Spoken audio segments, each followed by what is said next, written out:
Photons are the packets of energy our eyes detect to see the world around us.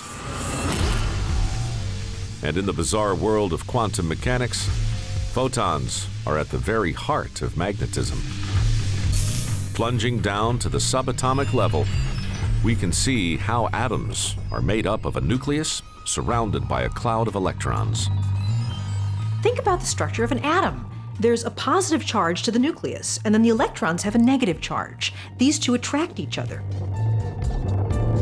To explain this attraction, quantum physicists think that both protons and electrons spit out short-lived bursts of photons. Oppositely charged particles absorb each other's light, and this draws the particles together. This attractive force is known as electromagnetism. Atoms themselves would not hold together if it weren't for electromagnetic forces. Electromagnetism also causes atoms to stick together, to create the molecules that form us and everything around us. Electromagnetism is responsible for the very structure of our matter, atoms holding together.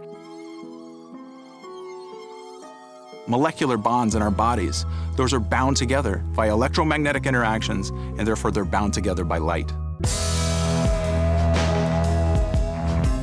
A universe without electromagnetism would come apart at the seams. If electromagnetism was turned off, matter would dissolve. Everything would just fall apart. I could probably, with my superhuman strength, hold myself together, but the rest of you are doomed.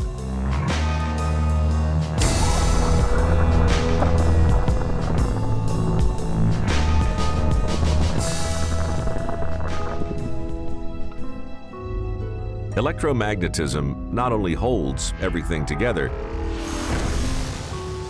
it makes things feel solid. When you touch something, that's the electromagnetic force as well. We have electrons in our atoms and they repel each other, and when you try to touch something, those forces keep you from actually physically touching it. The reason I don't fall through the floor is not that the floor is particularly solid. Most of the floor is empty space. It's the electric forces of the atoms in the floor against the electric forces of the atoms in my body that hold me up. Just those little forces of those few atoms are enough to hold me up against the entire gravitational force of the Earth. Electromagnetism rules.